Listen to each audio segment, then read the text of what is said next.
आफताब को लेकर जो खुलासे हो रहे हैं उससे एक बात तो साफ है कि वो फितरत से जालसाज, शातिर और दरिंदा है। हैरत की बात यह कि श्रद्धा चुपचाप उसके जुल्मों को सहती रही। शायद आफताब उसे ब्लैकमेल करने में कामयाब हो गया था, लेकिन दोस्तों के साथ श्रद्धा ने अपने साथ हुए जिन वाक्यों को शेयर किया है उससे यह साफ हो जाता है कि श्रद्धा को वो टॉर्चर किया करता था और श्रद्धा उसे क्यों सह रही थी, यह सवाल अभी भी अनसुलझा है।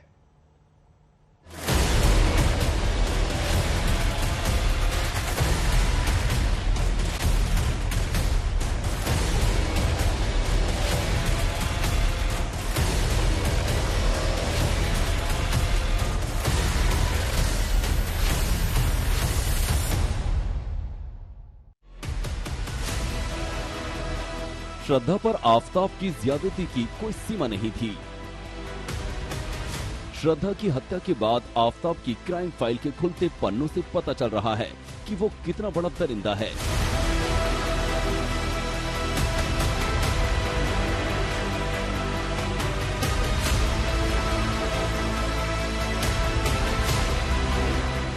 श्रद्धा की ये पुरानी तस्वीर है जो आज सोशल मीडिया पर वायरल हो रही है और इसका हर फ्रेम आफताब को जुल्मी बता रहा है। घनघोर जंगल में वो रात के 2:30 बजे अपने हाथ में अपने लिव इन पार्टनर के बॉडी का कोई टुकड़ा लेकर पहुंचता था। मतलब अगर हम लोग कल्पना करें तो इंसान डर जाता है। और वो इस तरह की का काम रात के अंधेरे में करता था।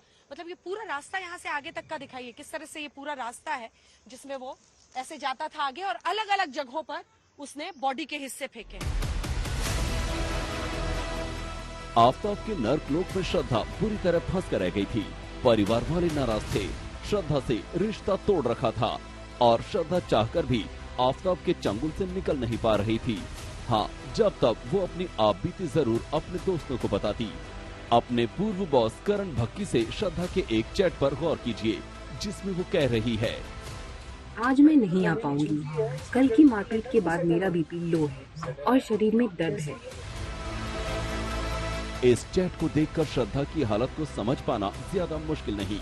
नवंबर 2020 का एक और चैट देखिए जो बताता है श्रद्धा किस तरह तिल तिल कर जी रही थी। Okay, sure. देर से जवाब देने के लिए सॉरी। कोई बात नहीं। उसके माता पिता के घर जाने से सब कुछ सुलझ गया है। आज वो घर छोड़कर जा रहा है और आज मैं नहीं आ पाऊंगी। कल की मारपीट के बाद मेरा बीपी लो है और शरीर में दर्द है। एनर्जी नहीं बची है बेड से उठने की और मैं उसे घर से निकाल कर ही रहूंगी। आपको तकलीफ देने के लिए और काम पर जो असर पड़ा उसके लिए माफी चाहती हूँ। साल 2019 में श्रद्धा और आफताब मिले थे। दोनों में दोस्ती बढ़ी और दोस्ती प्यार में बदल गई। लेकिन उसके कुछ महीनों बाद श्रद्धा के सामने आफताब का वो क्रूर चेहरा सामने आने लगा जिसे देखकर श्रद्धा के भी रोंगटे खड़े हो गए। साल 2020 में श्रद्धा को एक बार पहले भी आफताब ने जान से मारने की कोशिश की थी। व्हाट्सएप चैट से पता चलता है कि नवंबर 2020 में श्रद्धा के साथ आफताब ने मारपीट की थी। आफताब ने श्रद्धा को इतनी बुरी तरह पीटा था कि उसे दफ्तर से छुट्टी लेनी पड़ी थी। एक बार फिर सुनिए श्रद्धा किस तरह आफताब के फेरे में फंस गई थी। मैं आज नहीं आ पाऊंगी क्योंकि मुझे पुलिस स्टेशन के कुछ और चक्कर लगाने हैं। तुम आराम करो, इस वक्त कहाँ हो? मुझे मैसेज भेजना जब तुम्हारे महिला मंडल से बात हो जाए तो। तुम डरो नहीं, हम सब तुम्हारे साथ हैं। तुम्हारे पति का नाम क्या है? श्रद्धा का अपने एक दोस्त के साथ 2020 की चैट भी सामने आया। इसमें श्रद्धा अपने नाक की चोट के बारे में दोस्त को बता रही थी। उस समय उसने बताया था कि उसकी नाक फ्रैक्चर हो गई क्योंकि वो गिर गई। श्रद्धा ने ये बात छुपाई कि आफताब ने उसे मारा था। जीजस, तुम्हारी नाक को क्या हुआ? गिर गई या कुछ और? फ्रैक्चर।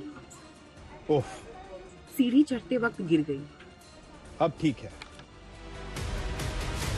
मतलब साफ है कि भले ही आफताब और श्रद्धा लिव इन रिलेशन में रह रहे थे, लेकिन श्रद्धा की पर्सनल लाइफ को आफताब ने नर्क बना रखा था।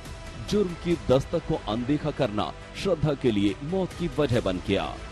अरविंद ओझा, दिल्ली आज तक।